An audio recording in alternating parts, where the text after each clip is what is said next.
Puri बलगंडी छकरे series दुर्घटना scooty को घोषाड़ी नेला बोलेरो दुर्घटना रे जनकर मृत्यु होइथिबा बेले दुई जण गुरुतर होइछंती। मृत नाबालक जनक हेले टाउन थाना अंचलर श्रेयांश दे। अन्य दुई जनकर चिकित्सा जारी रही। घटनास्थल में पुलिस पहुंची तदंत करुछि। बोलेरो धक्का जनकर मृत्यु सूचना। पुरी बलगंडी छकरे सीरीज दुर्घटना घटी स्कूटी को घोषाड़ी नेला बोलेरो दुर्घटना रे जनकर मृत्यु होइतिबा बेले दुई जण गुरुतर होइछंती। गुरुतरंकर चिकित्सा चली एवं मृत नाबालक जनक हेउछंती टाउन थाना अंचलर श्रेयांश दे। गुरुतरंकर चिकित्सा चली बेले घटनास्थल में पुलिस पहुंची तनाघना करुछि। ये सही चित्र बोलेरोटी जे घोषाड़ी नेइतिला स्कूटी को घोषाड़ी नेइतिला बहुत दूर पर्यंत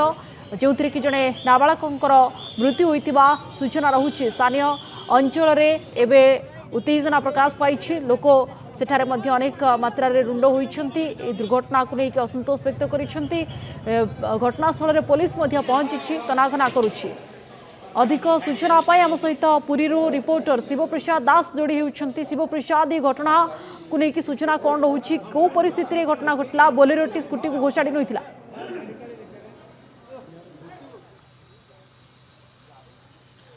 देखंतु एक अभावनीय घटना एक दुखदा घटना घटी कारण बलगंडी छक निकट में एक बोलेरो गाड़ी एक स्कूटी को शक्त धक्का देता जहाँफल जड़े नाबालकर मृत्यु घटी और आउ दुई जन गुरुतर चिकित्सा होती। निहत भाव आम कहीपर जो समय आम कह 10:30 ରୁ 11ଟା समय हम और जो बलगंडी छक पटु गोटे बोलेरो गाड़ी आग जाऊला और पछपटे स्कूटी जाऊला। स्कूटी जड़े जेजे नाती की बसई नौले और से समय बोलेरो गाड़ी स्पीड्रे जा जहाँ स्थानीय लोक कहते हठात जिते स्कूटी को घोषाड़ी नहीं स्कूटी जेजे और नाती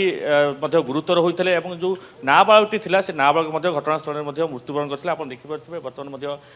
पोस्टमार्टम नाबालक को अणा और निहत कौटि ना कौटि कह एक दुखद घटना आज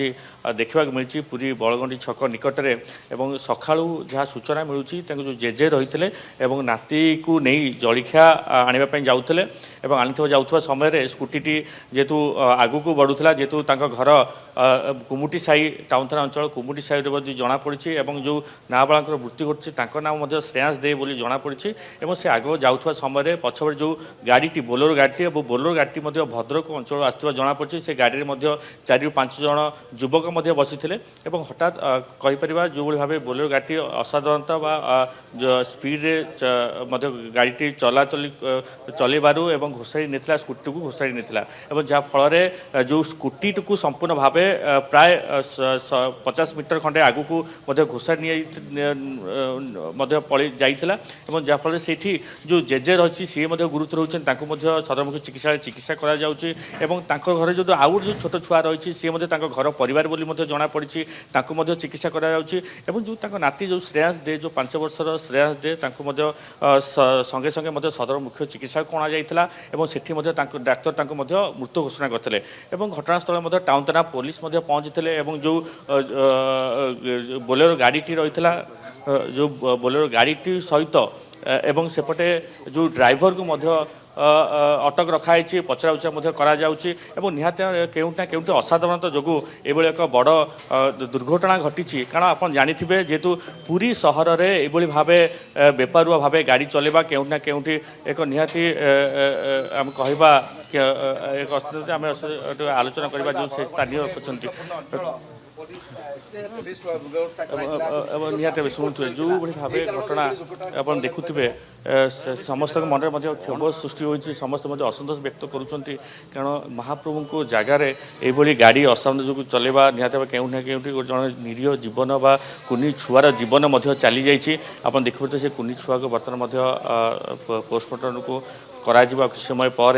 घर लोक एक प्रकार भांगी पड़ी कारण दुनिया देखा पूर्वर से जीवन हर जहाँ सूचना मिलूँ से 5 वर्षर छुआ श्रेयांश दे और घर कुमुटी साई और निहत भाव जो अंपटे जो स्थानीय लोक जी प्रत्यक्षदर्शी सी कह अनुजाई कारण से बोलेरो गाड़ी भद्रक अंचल और सी से गाड़ी में 4-5 जन बसते जहाँ मद्यपान कर अवस्था होती ଗାଡ଼ି ମଧ୍ୟ ଚଳାଚଳ କରୁଥିଲେ ମଦ୍ୟପାନ କରି ଏ ଗାଡ଼ି ମଧ୍ୟ ଶକ୍ତ ଧକ୍କା ଦେଇଥାଏ ସ୍କୁଟିଟିକୁ ଏବଂ ନିହାତି ଭାବେ ଏବଂ କେଉଁଠି ନା କେଉଁଠି ଆପଣ ଦେଖିପାରୁଥିବେ ଇଏ ଯେଉଁ ଅଞ୍ଚଳ ରହିଛି ଯେଉଁ ବଳଗଣ୍ଡି ନିକଟରେ କାରଣ ଏଠି ମଧ୍ୟ ପ୍ରବଳ ଜାମ୍ ରହିଥିଲା ଏବଂ ସକାଳ ସମୟରେ ଏବଂ ସମସ୍ତେ ମଧ୍ୟ ସେଠି ରୁଣ୍ଡ ହୋଇଥିଲେ ସେଠି ମଧ୍ୟ ବଳଗଣ୍ଡି ସ୍କୁଲ ରହିଛି ଛୋଟ ପିଲା ମଧ୍ୟ ଯିବା ଆସିବା କରିଥାନ୍ତି ଏବଂ ମେଡ଼ିକାଲ ମଧ୍ୟ ପାଖରେ ରହିଛି ଏବଂ ସାରି ଭିତରେ ସେଇ ଯେଉଁ ବୋଲେରୋ ଗାଡ଼ିଟି ଏତେ ସ୍ପିଡ଼ରେ ଚଲେଇବା ନିହାତି ଭାବେ କେଉଁଠି ନା କେଉଁଠି ଏକ ଚିନ୍ତାର ବିଷୟ ପାଲଟିଛି କାରଣ ପୁରୀ ଟାଉନ ଭିତରେ ଏଭଳି ଭାବେ ଗାଡ଼ି ଚଲେଇବା ଏବଂ ପୁରୀ ପୋଲିସ ମଧ୍ୟ ସେଠି ଯେହେତୁ ମୁତୟନ ରହିଥିଲେ ତାଙ୍କୁ କିପରି ବୋଲେରୋ ଗାଡ଼ିରେ ଏବଂ ଏତେ ବଡ଼ 3 ରୁ ଘଟଣା 4 ଜଣ ଘଟିଗଲା କହୁଛନ୍ତି ଆପଣ ରହିଥିଲେ ଯୁବକ ରହିଥିଲେ ତ ସେମାନେ ଭଦ୍ରକ ଅଞ୍ଚଳର ସମସ୍ତେ ରହିଥିଲେ ସେମାନେ ପୁରୀ ବୁଲିବା ପାଇଁ ଆସିଥିଲେ ନା କେଉଁଠି ଯେହେତୁ ନୂଆ ବର୍ଷ ରହିଛି ଏ ସମୟରେ ବିଭିନ୍ନ ସ୍ଥାନରୁ ମଧ୍ୟ ପୁରୀ ଆସୁଛନ୍ତି ଦର୍ଶନାର୍ଥୀ ଆସୁଛନ୍ତି ପର୍ଯ୍ୟଟକ ଆସୁଛନ୍ତି ତେଣୁ ସେମାନେ ପର୍ଯ୍ୟଟକ ରହିଥିଲେ ତ ଏ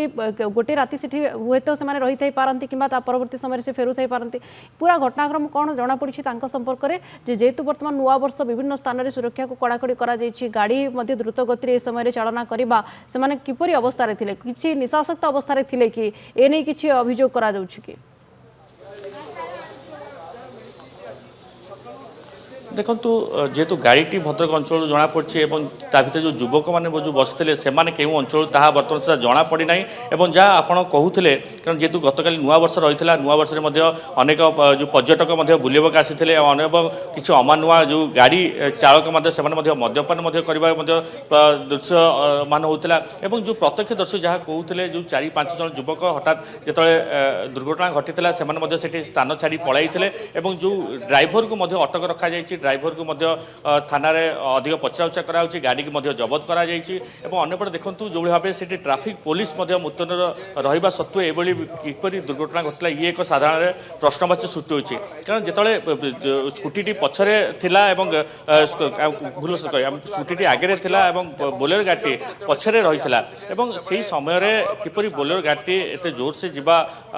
ଯାଉଥିଲା ଏବଂ ଯେଉଁ ଜେଜେ ତାଙ୍କ ଯେଉଁ ଚଲାଉଥିଲେ ସିଏ ମଧ୍ୟ କେଉଁଠି ନା କେଉଁଠି ଯେତେବେଳେ ଗାଡ଼ି ଧକ୍କା ଦେଇଥିଲା ସେ ମଧ୍ୟ ତାଙ୍କ ଭାରସାମ୍ୟ ଭିତରେ ହରାଇଥିଲେ ଏବଂ ଯେହେତୁ ପ୍ରତ୍ୟକ୍ଷଦର୍ଶୀ ଅନେକ ରହିଛନ୍ତି ଏବଂ ତାଙ୍କଠୁ ମଧ୍ୟ ଆମେ ବିଶେଷ ଭାବେ ଆଲୋଚନା କରିବା କ'ଣ ସେହି ସମୟର